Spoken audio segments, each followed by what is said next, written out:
3:17 in the morning. October darkness swallowed the San Francisco alley like the mouth of something ancient and waiting. Dead leaves skittered across broken pavement, and a child's cry cut through the silence like a blade. Emma Hale was 7 years old. She wore a torn pink nightgown with one shoe missing, her bare foot slapping against concrete still wet from yesterday's rain. Her breath came in ragged gasps, visible in the cold air, and behind her, the sound of heavy footsteps thundering closer and closer. Douglas Hale was drunk.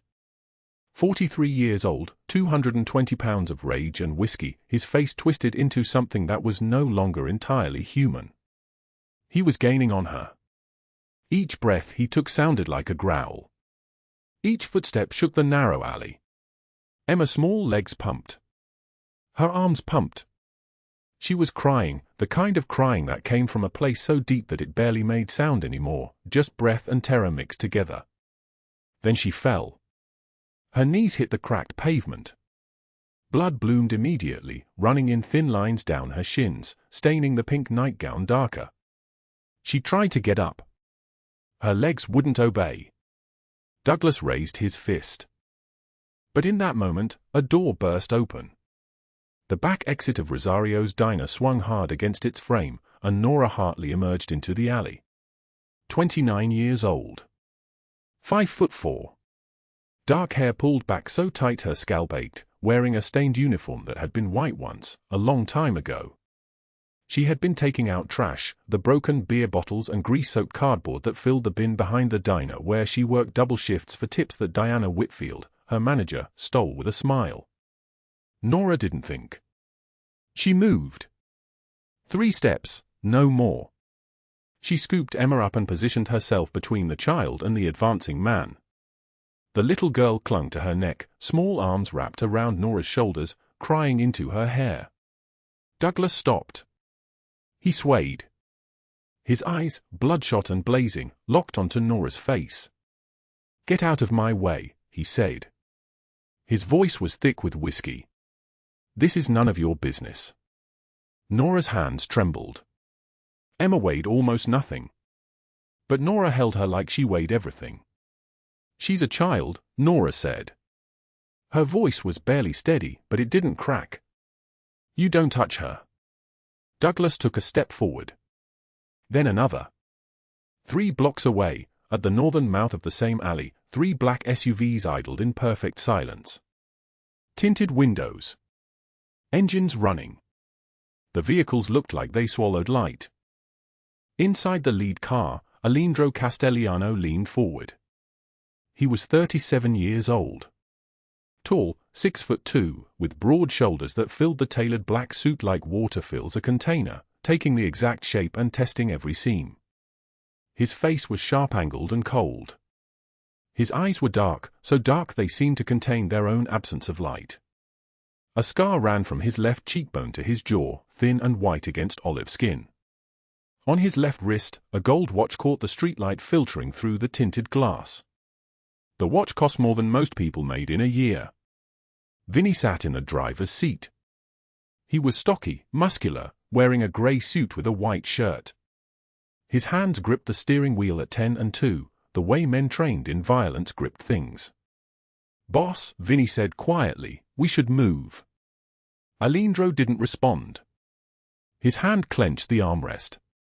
His eyes, those cold, dark, empty eyes, were locked on the woman in the stained diner uniform, the one with her hair pulled so tight her scalp must be screaming.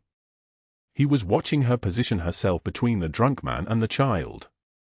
He was watching her trembling hands. He was watching her stand there anyway, despite the trembling. Douglas raised his fist. He was close enough now that Nora could smell him, whiskey and rage and something else, something like rotting fruit. "Last warning," he said. But the fist never came down. The sound of car doors opening echoed through the alley. Not all 3 doors. Just one. The rear passenger door of the middle black SUV swung open and Enzo stepped out. 32 years old, shaved head, neck covered in tattoos that were older than they should be. He wore a black suit that probably cost what Nora made in 6 months. He didn't run toward Douglas. He didn't need to. He simply walked, each step measured, unhurried, the way a man walks when he knows that time itself will bend to accommodate his patience. Douglas saw him. His fist dropped. He stumbled backward, hands raised. He started. "Leave," Enzo said. His voice was like gravel poured from a height. "You have 5 seconds." Douglas left. He staggered down the alley in the opposite direction, tripping twice, disappearing into the darkness like something that had been merely haunting the place and was now banished back to wherever it came from. Enzo approached Nora. She was still holding Emma. The child had stopped crying, but her small body shook with what came after crying, that hollow aftershock. "The child needs a doctor," Enzo said. Not a question. A statement. He already had his phone out, already dialing. "Tell me the hospital." Nora's mouth was dry. "St. Mary's. 3 blocks from here." "Room number?" "I don't. I work at the diner." "I don't know her." Enzo's eyes, they were brown, but they held the same coldness as the man in the SUV, shifted to the child. "What is your name?" Emma's voice came out small, broken. "Emma." "Emma," Enzo repeated. Then into the phone, "St. Mary's. Pediatric emergency. Send someone to get a girl named Emma Hale. Knees and feet." She was running from, he paused, looking at Nora. "Running from?" "Her stepfather," Nora whispered. Enzo nodded and finished the call. The back door of the lead SUV opened. Alejandro Castellano stepped out. He was even taller in person, even broader. He moved like something that had been taught violence from childhood and had learned to move around it the way water learns to move around stone. His suit was perfectly pressed. His shirt was white and open at the collar. On his left hand, a silver ring caught the light. He approached Nora directly. He stopped at a distance that was still too close, that made her breath catch in her throat. She could smell cologne, something expensive, something that probably cost more than her rent, and underneath that, something like cold metal, like a blade wrapped in expensive cloth. "What is your name?" he asked. His voice was deep and solid, like an oath. Like something that once spoken cannot be taken back. "Nora," she said. "Nora Hartley." "Nora Hartley," Alejandro repeated. He looked at Emma. Then back at Nora. "You stood in front of a man twice your size. He was hurting her." "I know." He reached toward Emma's face, slowly, giving the child time to flinch, and touched the tears still wet on her cheeks with his thumb. Emma didn't pull away. Children recognize danger, yes, but they also recognize something else, gentleness from the powerful, and that something else silences every other instinct. "The hospital will take care of her," Alejandro said. His eyes moved to Nora's face. "And I will take care of everything else." The sound of siren started in the distance. Faint at first, then growing louder, approaching through the October darkness like something summoned from another world. 2 ambulances pulled into the alley. Paramedics moved with practiced efficiency. Emma was placed on a stretcher, still reaching for Nora, but gentle hands, professional hands, soothed her and told her she would be okay. One of the paramedics approached Nora. "Are you the mother?" "No. I just found her," Alejandro finished. He was still standing behind Nora. "Call me when she's stable." The paramedic looked confused. Then he saw Enzo and Vinny and the 3 black SUVs and something in his face shifted. He didn't ask questions. The ambulances left. The sirens faded. The alley was quiet again, except for the sound of wind moving through the space where violence had been, sweeping the dead leaves like it was trying to erase what had happened there. Nora stood in the cold in her stained uniform. She had goosebumps on her arms. Her shift at the diner wasn't over for 2 more hours. Alejandro Castellano was still there. Behind her. Watching her like she was the most interesting thing that had happened in his entire life. "Go back inside," he said. "Someone will come for you when it is time." He didn't explain who would come, or why. He didn't need to. Nora nodded and turned toward the diner. She didn't see the way Alejandro's hand tightened into a fist as she walked away. She didn't see the way his jaw clenched. She didn't see him turn to Enzo and say, quietly, I want to know everything about Douglas Hale. I want to know where he lives, who he works for, who owes him favors and who he owes them to. I want to know it all by sunrise. She didn't see the look that passed between Enzo and Vinny, a look that said something had shifted in the careful equilibrium of power that held their world together. What she did not know was that the most dangerous man in San Francisco had been watching her every movement from inside that black SUV. What she did not know was that her instinct to protect a child she didn't even know had just marked her in his mind forever. What she did not know was that Alejandro Castellano had a code, and that code was older than he was, older than his father before him, older than the blood that ran in his veins. Now, let us go back to where this story truly began. Let us go back to the morning when Nora Hartley's life had already ended, and she simply hadn't realized it yet. It was 4:52 in the afternoon. The diner was empty except for the lunch crowd stragglers, businessmen in suits that probably cost more than everything Nora owned, women with phones pressed to their ears like the phones were extensions of their bodies themselves. Nora moved between tables with a pot of coffee that was 4 hours old, refilling cups, collecting bills, watching Diana Whitfield count the register at the front counter. Diana was 56 years old but moved like she was 40. She had blonde hair colored blonde, cut in a sharp bob that framed a face that had seen multiple procedures. Her nails were manicured. Her clothes were expensive. She ran Rosario's like it was her personal kingdom, and the kingdom's rules were simple. Everyone served Diana Whitfield, and Nora Hartley served everyone else. Nora had worked at Rosario's for 8 years. 8 years of double shifts. 8 years of arriving at 4 in the morning to prep the kitchen and leaving at midnight to close. 8 years of eating from the garbage can when Diana left the office, scraps of toast and eggs that hadn't been touched, anything to fill the hollow that lived in her stomach. She lived in her car now. The car was a 2008 Honda Civic, parked 3 blocks away in a lot behind an abandoned warehouse. It had 187,000 miles on it. The check engine light had been on for 6 months. But it was hers, and it had a back seat, and in that back seat she could sleep. She had $78 in a sock. That was everything. That was all she had in the world. $78. Enough for maybe 3 days of food if she was careful. A week if she wasn't eating anything at all. She had stretched $78 before. She had stretched it for 10 days once. But now there was a letter. A pink letter with a red stamp. It had come 3 weeks ago. Final notice, the stamp said. Inside the envelope, numbers. $35,000. The amount was so large that it seemed to exist in a different dimension, a dimension where normal people like Nora did not live. Where could such an amount even exist?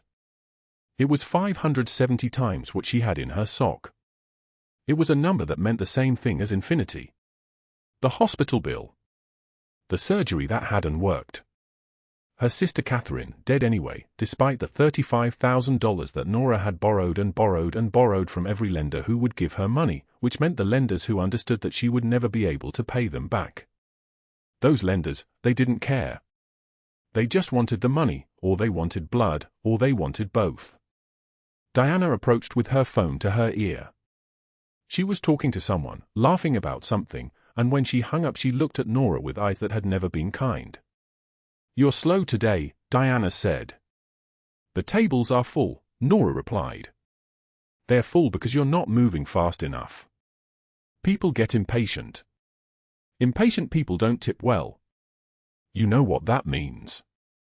Nora knew. It meant the tips she did get, Diana would take them.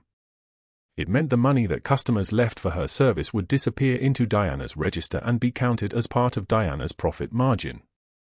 It happened every shift. Nora would watch customers leave tips, crumpled bills, coins carefully placed on the table, and Diana would scoop them into the register with the same hand that paid Nora $5 an hour. "I know," Nora said. "Good. Because you should.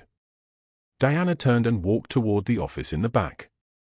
Through the small window in the office door, Nora could see her sit at a desk covered in bills and ledgers and a computer that glowed with the cold light of money counted and recounted. The evening shift started. New customers came. Nora poured coffee. She took orders. She ferried plates from the kitchen, hot plates, heavy plates, the kind of plates that burned your hands if you weren't careful, and Nora's hands were covered in old burns anyway, scars on top of scars, a map of 8 years. At 10:47, she was taking out trash again, this time through the front door instead of the back, when she saw the black SUV pull up across the street. It was dark. The windows were tinted so dark you could only see shapes moving inside, shadows with human form. She didn't think anything of it. This was San Francisco. Black SUVs pulled up everywhere. They were the transportation of people with money, people with power, people who existed in a dimension that Nora's dimension did not intersect with unless something went very wrong. She finished taking out the trash. She came back inside. Diana was at the register, counting the day's bills. Nora watched her hands move through the money with the kind of tenderness that should have been reserved for a child or a lover. Diana loved money. Money was the only thing Diana had ever loved. "You can go," Diana said, not looking up. Nora removed her apron. She clocked out. She pushed through the front door into the October night. The wind was cold. It smelled like rain coming, rain that wouldn't arrive for another 3 hours but was already on its way, already moving through the sky like a living thing. She walked toward her car. 3 blocks. 18 minutes, depending on how slow she moved, and Nora moved slowly now. 8 years of working without rest had taught her body to preserve itself, to move only when necessary, to save energy like she saved money, which is to say, barely, always hungry for more. She passed the black SUV. It didn't move. It just sat there, tinted windows facing the street, engine idling softly. She didn't look at it. She had learned not to look at things like that. Looking led to noticing. Noticing led to thinking. Thinking led to hope, and hope was a cruelty that poor people couldn't afford. She reached her car and unlocked it with a key that stuck in the lock and required 2 hands to turn. The car smelled like old fabric and the specific kind of mildew that grew in spaces where people lived instead of slept. She climbed into the back seat, still wearing her work clothes, and pulled the blanket over herself. The blanket was thin. It had probably been white once. Now it was the color of old dishwater. She closed her eyes. She did not sleep. Sleep required a kind of safety that she did not have. She lay in the back of her car and listened to the sound of the city moving around her, distant sirens, the rumble of trucks on the highway, the sound of rain beginning to fall on the roof above her head. Somewhere in the city, Douglas Hale was probably drunk. Somewhere in the city, a 7-year-old girl named Emma was running toward something or away from something, and either way, she was afraid. Somewhere in the city, a man in a black suit was sitting in a black SUV with the tinted windows closed, and he was thinking about a woman in a stained diner uniform who had stood in front of a child she didn't know and refused to move. None of them knew it yet, but their paths were already converging. 3 lives, about to collide in the darkness like planets drawn toward the same gravity. After the rain, the sky clears. And sometimes miracles come from the most unexpected places. The clock on the gas station bathroom wall read 4:27 in the morning. Nora Hartley sat in the back seat of her 2003 Honda Civic, parked behind the Shell station on Valencia Street where the security cameras had blind spots. She did not sleep. Sleep was a luxury for people with locked doors and safe neighborhoods. Instead, she lay beneath a blanket the color of old dishwater, listening to the city breathe around her, the distant wail of a siren, the rumble of delivery trucks on the highway 3 blocks away, the sound of rain beginning to fall on the roof above her head. Her backpack served as a pillow. Inside that backpack were 6 changes of clothes, a toothbrush, a bar of soap wrapped in paper, and exactly $78 hidden in a sock tucked against her waist. That was everything. After 8 years of double shifts and stolen tips and rent that never quite fit, that was all she had left in the world. At 5:15 a.m., she climbed out of the car and locked it behind her. Her body moved through the familiar ritual like a ghost walking a path it had traveled 1,000 times. The gas station bathroom smelled like industrial cleaner and human despair. She stood in front of the mirror, looking at a woman who was 29 years old but whose eyes belonged to someone much older. Her hair was dark brown, pulled back so tightly it gave her a permanent expression of mild shock. She had decent bones. Someone had told her that once, years ago, before everything fell apart. She washed her face and armpits using paper towels and liquid hand soap, letting the cold water shock her skin into wakefulness. She changed into her clean diner uniform in a bathroom stall, the only set without stains. Black pants, white shirt with the name Rudy's Diner embroidered in fading red thread across the pocket. She brushed her teeth over the sink, and a security guard watched her from the corner with the expression of someone who had seen too much sadness to be surprised by anything anymore. By 9:19 p.m. that same evening, Nora was standing behind the counter at Rudy's Diner on Mission Street, wiping down the espresso machine for the 8th time that shift. The diner had been there for 43 years. You could tell by looking at it. The black and white checkered floor had been worn smooth in some places, the vinyl booths were cracked and patched with duct tape, and the neon open 24 hours sign in the window cast everything in a sickly pink glow. The smell was always the same, stale coffee mixed with fryer grease, with an undertone of something unidentifiable that might have been from the 1980s. It was 10 p.m. when Diana Whitfield arrived for her shift as manager. Diana was 42 years old, with the kind of blonde hair that required maintenance and the kind of clothes that cost more than Nora made in a month. A Rolex watch caught the fluorescent light on her wrist. Her nails were perfectly manicured, painted a shade of red that matched her lipstick and her handbag. She moved through the diner like she owned it, which in her mind she did. The owner, a man named Robert, came in once a month, signed papers, and trusted Diana with everything else. Diana's eyes were the color of ice. They moved across the diner and settled on Nora with the expression of a predator locating prey. "Table 7, Diana said, her voice smooth like venom. "You'll handle the graveyard section. No bathroom breaks. No sitting down. When you're not serving customers, you're cleaning. Understood?" Nora nodded. She had learned that nodding cost nothing. For the next 12 hours, Nora moved through the diner in a carefully choreographed dance of survival. A truck driver ordered coffee at 11 p.m., eggs at midnight. An insomniac ordered pie at 2 a.m. and left a $20 bill. A couple in love ordered breakfast at 4 a.m. and left $30 cash. Nora's heart lifted slightly. That $30 meant food for 3 more days. That $30 meant she could maybe, possibly, survive another week. Diana materialized at her elbow within seconds. "That couple looked like they only left $8, maybe $9, Diana said, her voice dropping to a confiding whisper. "I was watching them. You can keep 5 for your trouble." Nora felt the familiar knot in her chest. She opened her mouth and closed it again. The word she wanted to say, that she had watched the man place the money carefully on the table, that she had counted it twice, that she was not insane, those words stayed locked inside her throat. "You want to report me to Robert?" Diana continued, tilting her head slightly. "Go ahead. He trusts me. I have his home phone number. We have drinks sometimes. And let me check your file." She smiled, and it was the smile of someone holding a blade. "Trespassing arrests from sleeping in your car. A criminal background. Who do you think he's going to believe, Nora? The woman with the Rolex, or the woman with nowhere to sleep?"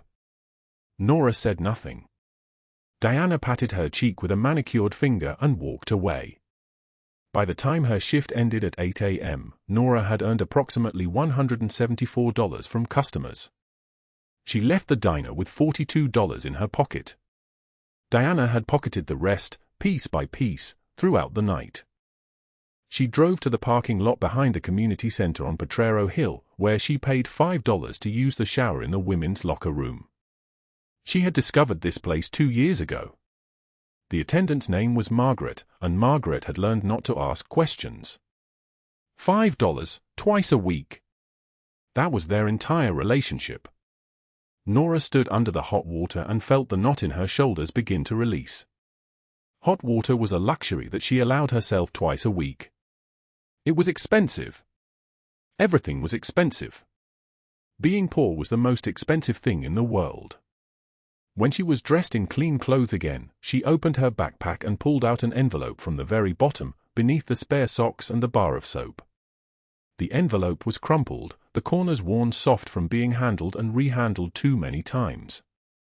The paper inside was folded into thirds, and when she unfolded it, her hands began to shake. Final notice, the letter read in bold red letters across the top.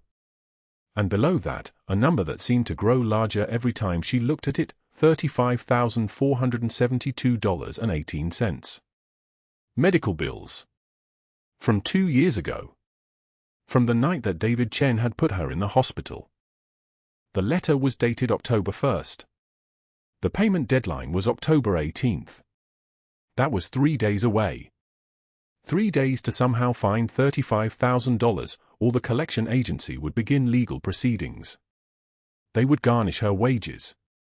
They would put a lien on the Honda. They would find her and take what little remained. She sat on the bench in the locker room and stared at the number until it blurred. She had thought about this moment many times over the past 2 years. She had imagined what she would do when the deadline came. There were only a few options, and none of them were good. She could try to negotiate with the hospital. They would laugh. She could try to ignore it. They would find her. She could disappear. Catch a Greyhound buster somewhere far away, use a fake name, start over. Except she was tired of starting over.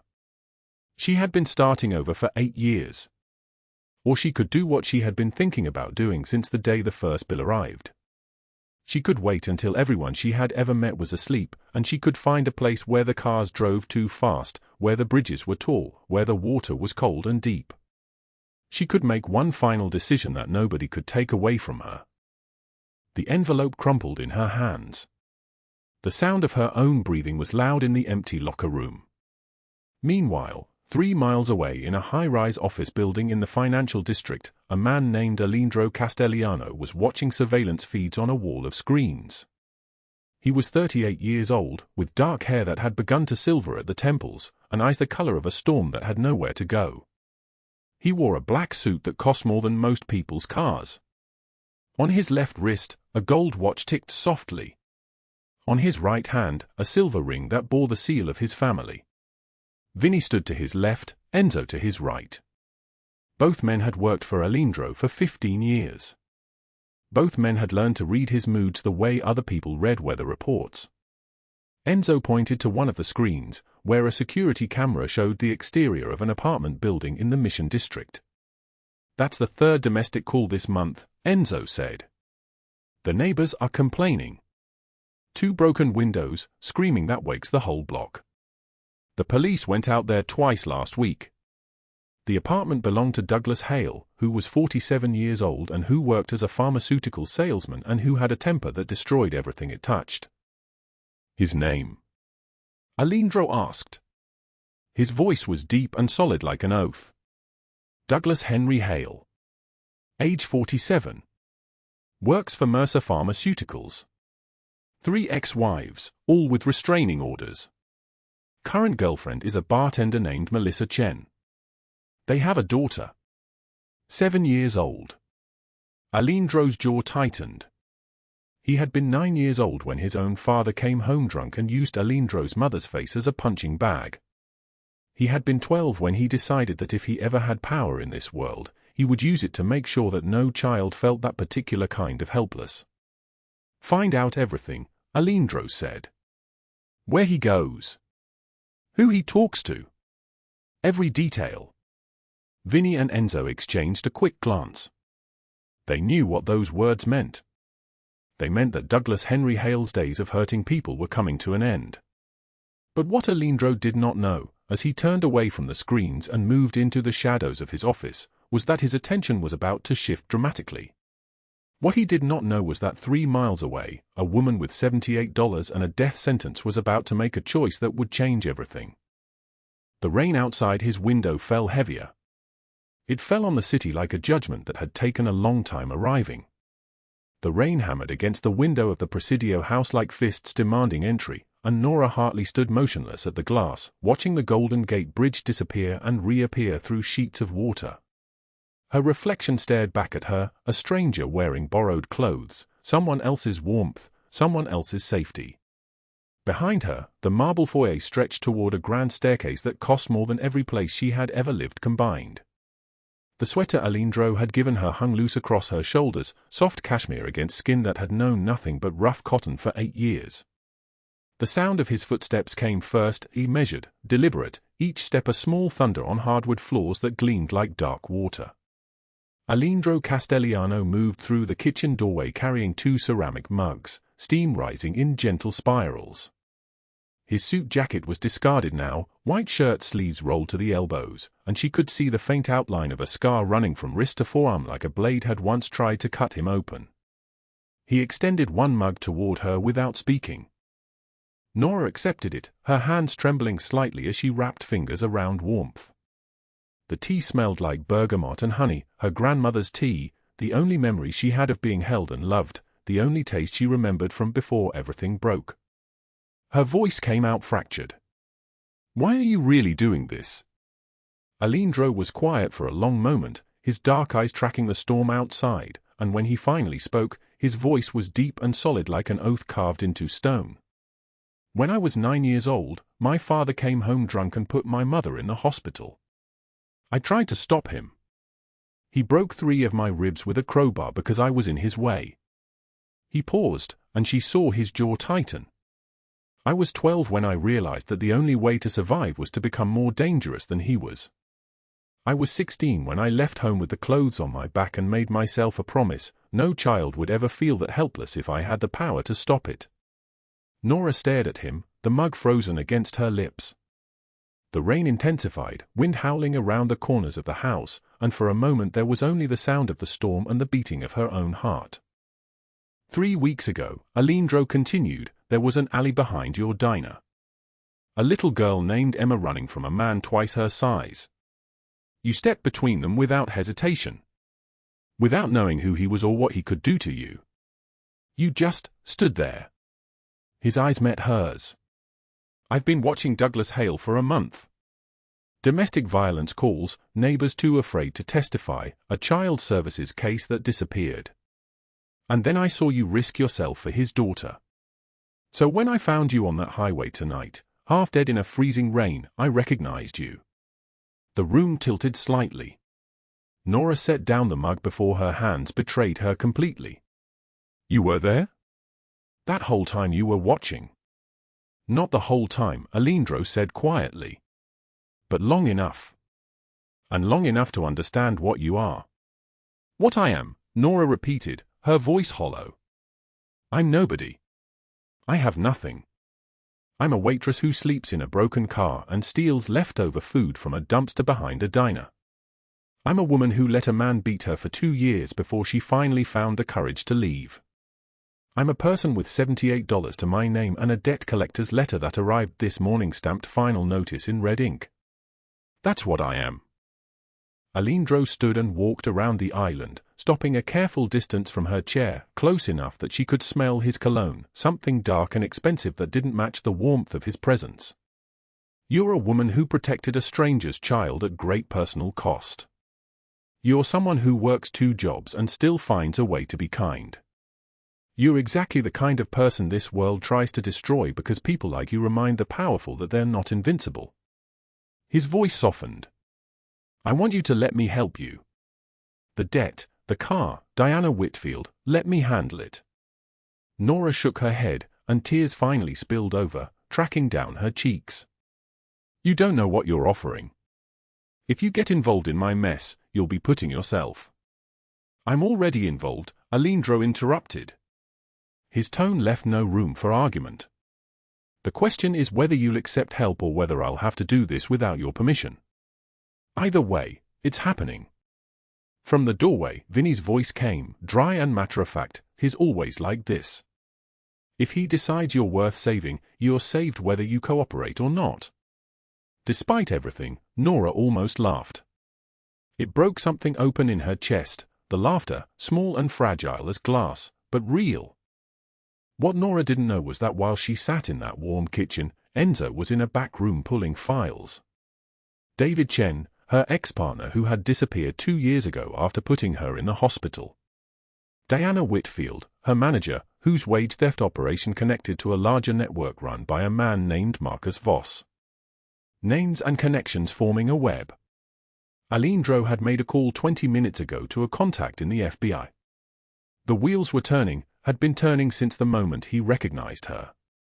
In a different part of the city, in a 3-story apartment building in the Mission District, Douglas Hale stood at his kitchen counter drinking bourbon straight from the bottle. The apartment was dark except for the light from the television, casting blue shadows across walls covered in peeling paint and water damage. Behind him, a closet door was slightly ajar. Inside, 7-year-old Emma pressed herself into the corner between hanging clothes and the back wall, her small body shaking, her hand clamped over her mouth to muffle her breathing. She had learned long ago that silence was survival, that invisible was safe. Douglas's phone buzzed. A text from Diana Whitfield at the diner. "Your girlfriend's roommate Nora no-showed her shift. Want me to fire her?" His response came back immediately. "Do it. Make it brutal." Meanwhile, back at the Presidio house, Nora stood and moved toward the window again. The sweater, his sweater, fell down to cover her wrists, hiding the small white scars there. Scars from a different time, a different man, a different kind of pain. She had never told anyone about those either. Had never admitted out loud that there was more than one reason she flinched at sudden movements, more than one reason she couldn't sleep without locking the door. "Nora," Alejandro's voice came from behind her, very careful.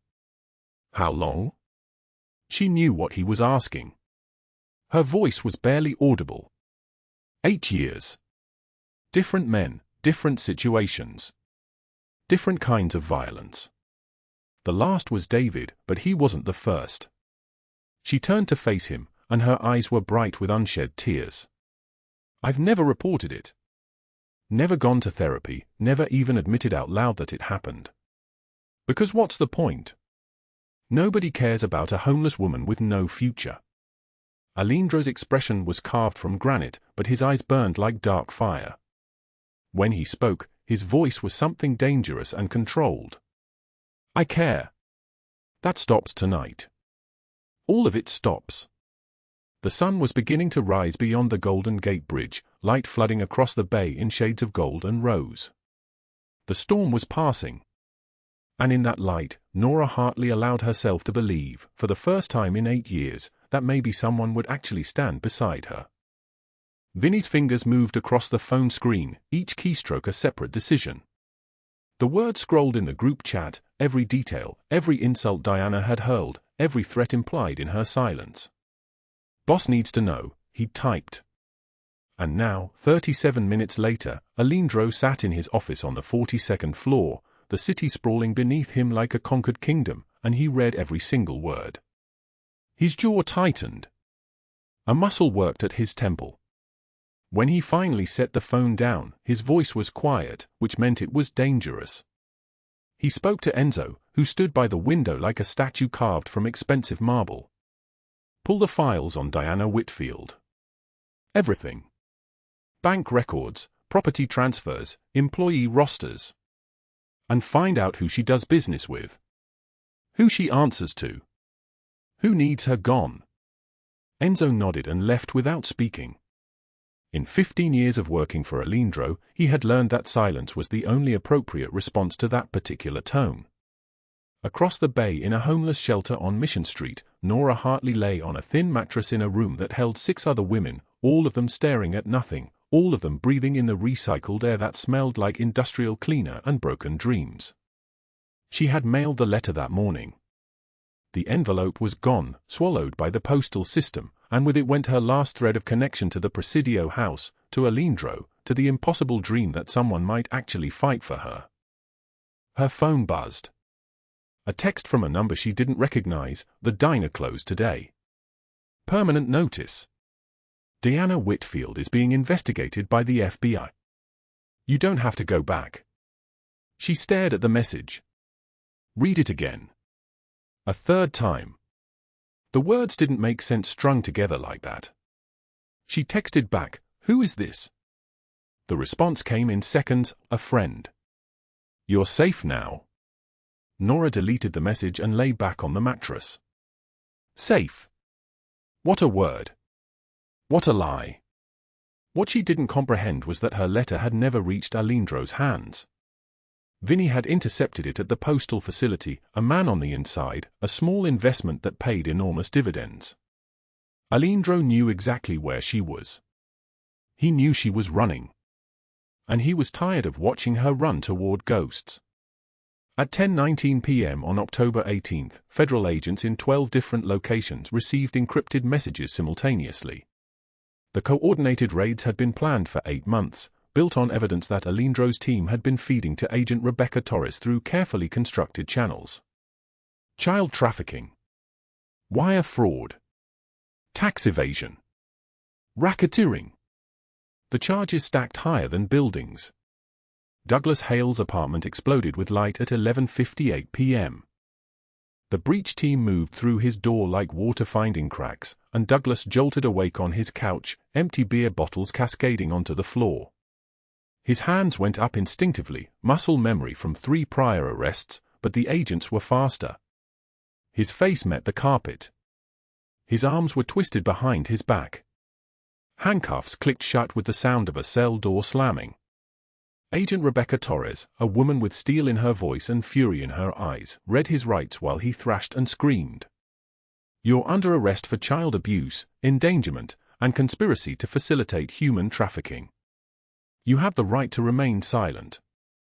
Douglas's voice cracked into something inhuman. "No, no, no, this is a mistake, I didn't, you can't." 47 text messages, Torres cut across him like a blade. Video files. Bank transfers to Marcus Voss. You were selling access to a child. You're looking at 40 years minimum. The words didn't land. He was still screaming when they dragged him toward the federal van, his neighbors watching from darkened windows, every news camera in the city already positioned outside because an anonymous source had called the media 15 minutes prior. Diana Whitfield's arrest was quieter but infinitely more brutal. The IRS agents and Financial Crimes Unit arrived at her Nob Hill mansion at 12:03 a.m. with a warrant the size of a phone book. They found her in her bedroom, silk nightgown, hair in a perfect braid despite the hour, because Diana never slept deeply, guilt was a mattress made of nails. When the agent showed her the warrant, her face went the color of old bone. "This is a mistake," she whispered. "My accountant handles everything. I don't know anything about $873,000, one agent said, holding up a ledger. Spreadsheets covered in numbers and employee names. Stolen tips.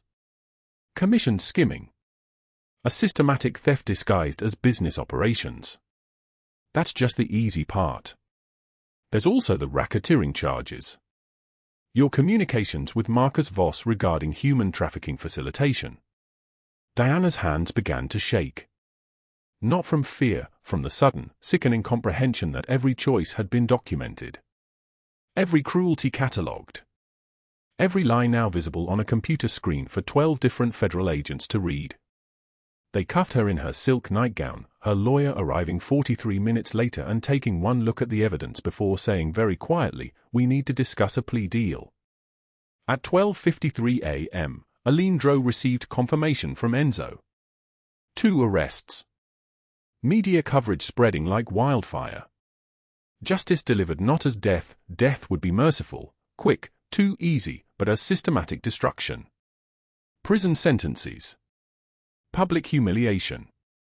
Every lie exposed on news channels watched by millions. He left his office and drove toward Mission Street himself, Vinny in the passenger seat, the city lights blurring past like stars falling from the sky. Nora was walking alone when the black SUV pulled alongside her. The Tenderloin at midnight looked like a photograph of despair, streetlights casting orange circles that illuminated nothing, windows dark and empty, the few people on the sidewalk moving like ghosts trying to find a reason to stay alive. The window rolled down. Alindro's voice came soft as thunder, "Get in the car." She stopped walking. Turned. Saw him leaning across the passenger seat, his face carved from shadow and amberlight, his eyes burning like dark fire with nowhere left to consume. "I can't," she said. The words came out hollow.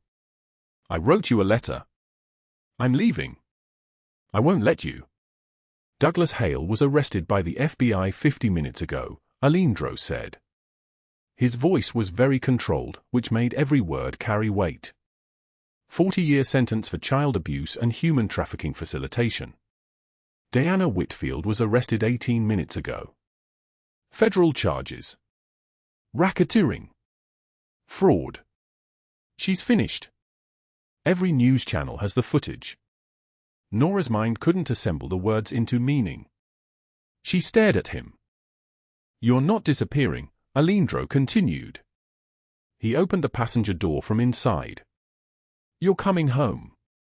She stood frozen on that sidewalk, dead leaves skittering across pavement, her breath visible in the October cold, the letter still folded in her jacket pocket like a prayer written by someone who'd stopped believing in prayer. "Why?" she whispered. Alindro's expression softened in a way that broke something inside her chest.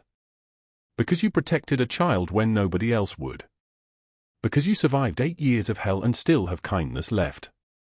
Because you deserve someone fighting for you the way you fought for others." He reached out his hand.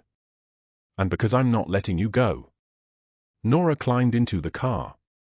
As Vinny drove them back toward the Presidio, the city unfolding around them in shades of darkness and distant light, Alindro reached into her jacket and found the folded letter.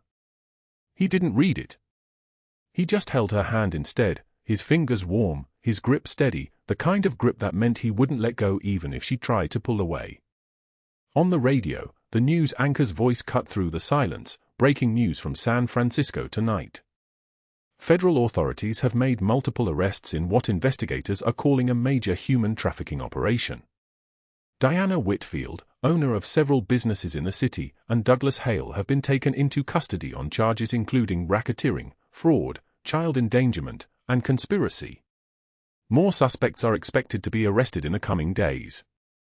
Authorities credit an anonymous tip for breaking the case wide open.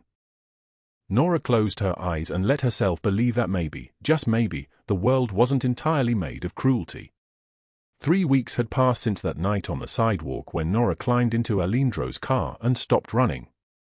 Now, on a November morning with sunlight streaming through the Presidio house windows like liquid gold, she woke in a guest bedroom that had slowly become hers. Her clothes hung in the closet. Books sat on the nightstand. Her mother's photograph, the one she'd carried in a plastic bag for 8 years, now rested in a wooden frame on the dresser, no longer crumpled, no longer hidden. She dressed slowly, deliberately, the kind of careful movement that still felt unfamiliar after so long.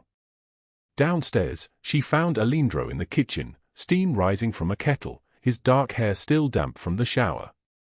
He wore a white shirt with the sleeves rolled up, and for a moment she saw not the dangerous man from that first night but something quieter. Something that made her chest ache. He poured tea without asking how she liked it. He'd learned that already. 2 sugars, no cream, cool to exactly the right temperature. Small details that meant he'd been paying attention. "Sleep okay?"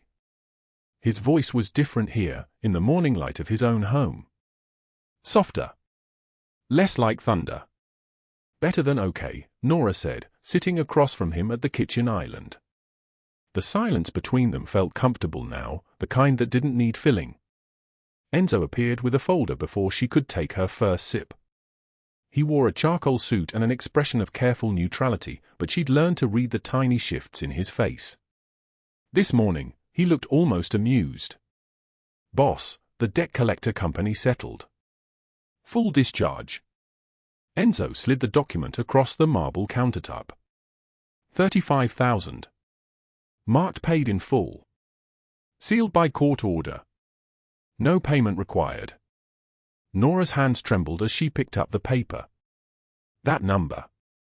$35,000. The weight of it had pressed down on her for so long that seeing it erased felt like touching something that might disappear if she blinked. How? She whispered.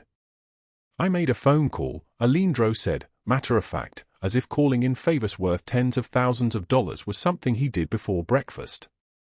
The hospital administrator was very understanding once I explained the circumstances of your ex-partner's violence and their failure to properly process his insurance claim. Nora looked at the paper, then at him. You can't just make a $35,000 debt disappear. I can do a lot of things, Nora. A ghost of a smile. Get used to it. That afternoon, Agent Torres came to the house. She sat in the living room with her hands wrapped around a coffee cup, rain beginning to tap against the windows like fingers asking to be let in. Emma's with her grandmother in Portland, Torres said. She's in school now. Therapy twice a week. She's doing remarkably well, considering. The agent's eyes held something that might have been respect. Douglas is in federal detention awaiting trial. Diana took a plea deal, 22 years, plus full restitution to all identified victims. Nora's throat tightened. 22 years. A lifetime compressed into a number. Marcus Voss's entire network collapsed, Torres continued. 15 arrests across the state. But here's what matters, Ms. Hartley, your testimony about the wage theft, the systematic harassment, the unsafe conditions, it corroborated everything. The pattern was already there, but you connected the pieces. 43 women are getting justice because you were willing to tell the truth. After Torres left, the weight of that settled on Nora like snow. 43 women. She thought of Diana's cruel smile, of the money stolen in small increments, of the way cruelty could accumulate like debt, silently, relentlessly, until it crushed you. That evening, Vinny drove her to a neighborhood she didn't recognize. Tree-lined streets in the marina, buildings that didn't look like they housed people like her. But there it was, a one-bedroom apartment on the 3rd floor, pre-furnished, the keys already warm in her palm. Alindro stood in the doorway, his silhouette backlit by the clean, safe space beyond. It's yours if you want it. No strings. You're not obligated to stay at the house. Nora turned the keys over in her hands, feeling their weight. Freedom. That's what this was. The ability to walk away if she needed to. The knowledge that her survival wasn't conditional on his protection. I want to stay, she said quietly. At your house. If the offer is still open. Why? His voice held genuine curiosity, not challenge. Because when I'm there, I don't feel invisible anymore. Alindro stepped closer, and she saw something shift in his expression, a careful wall coming down, just slightly. The offer is permanent. Over the next weeks, Nora built a life in small, deliberate pieces. Therapy every Tuesday with a specialist. Alindro connected her with a woman named Dr. Reeves who knew how to sit with pain without trying to fix it immediately. A job at a bookstore in Nob Hill, hired legitimately, paid fairly, hours that allowed her to sleep past 5 in the morning for the first time in 8 years. The owner knew Alindro, but the job was real. That distinction mattered. She read books she'd never had time for. She went to the farmer's market on Saturdays. She bought new clothes that fit, that weren't chosen from a donation bin or borrowed from a coworker. Small resurrections. Small miracles. And Alindro watched her rebuild herself with an intensity that Vinny and Enzo had learned not to comment on. The boss, who'd built his empire on distance and control, had begun to crack open. It was visible in small ways, the careful way he asked about her day, the absence of danger in his presence, the way he'd touch her shoulder when she was sad, not to fix it, but to say I see you. December arrived with its first real rain, the kind that swept in from the Pacific and filled San Francisco with the smell of salt and renewal. Nora stood at the Presidio house windows, watching the storm build, no longer afraid of the cold or the darkness. Alindro joined her with 2 mugs of tea. This ritual too had become theirs. Thinking about something, he asked. About how 3 months ago I was ready to disappear. Her voice was steady now. I had a letter written. I was going to walk away from my own life because I believed I was making things harder for you. And now I have an apartment I don't use because I'd rather be here. A job I actually like. A therapist who's helping me understand that survival isn't the same as living. She turned to face him fully. You gave me my life back. Alindro's expression was unguarded in a way that made her breath catch. You gave yourself your life back.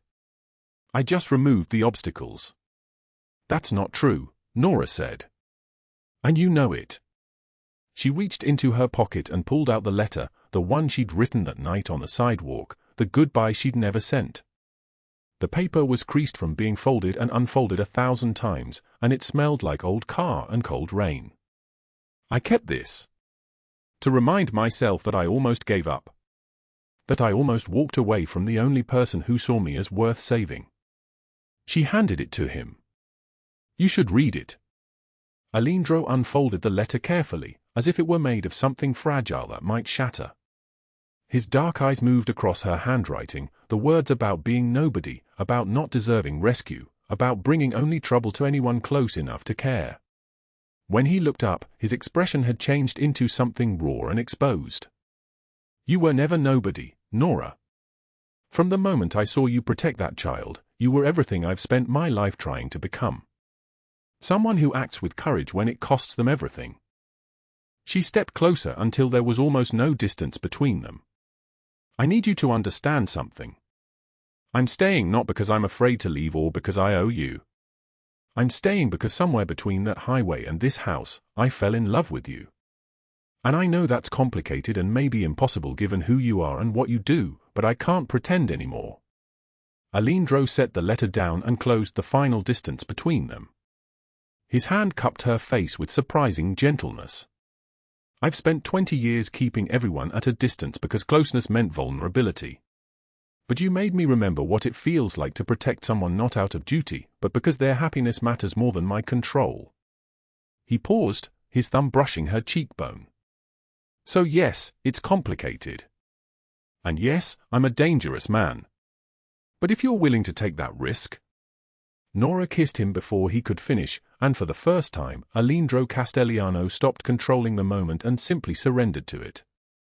The months that followed felt like living in a story someone else had written for her. Emma thrived in Portland, laughing with her grandmother, starting a new school, beginning to forget the sound of Douglas's voice. Douglas himself sat in federal detention, his future erased with the same efficiency he'd used to erase others. Diana's wealth dissolved into restitution payments, and she'd served 22 years in a prison where no one recognized her name or feared her power. The diner where Nora had once worked for stolen tips shut down under investigation, reopened under new management with fair wages and timely paychecks. Former employees received settlement checks that meant rent could be paid without choosing between food. Nora moved through her bookstore job with a quiet confidence, no longer flinching when customers approached her. Her scars still marked her skin when she changed clothes in the morning, but they no longer defined her. They were simply part of her history, not her future. One spring morning 6 months later, Nora and Alindro stood on the Presidio deck watching sailboats move across the bay. Coffee steamed in their hands. Vinny and Enzo stood at a careful distance, their boss doing something they'd never thought possible, simply existing in peace with another person. Do you ever regret it? Nora asked. Picking up a stranger on the highway. Alindro turned to her, his dark eyes holding the entire night sky. Every day I'm grateful my convoy took that route. Every single day. She leaned into him, letting his arms settle around her shoulders with the weight of permanence. The rain would come again. There would be storms. But they would face them together, no longer running, no longer invisible, no longer alone. After the rain, the sky clears. And sometimes miracles come from the most unexpected places. How did this story make you feel? Please leave a comment below and share what is in your heart. If you enjoyed this, hit that like button and subscribe so you do not miss what is coming tomorrow. Share this with someone who needs to hear it.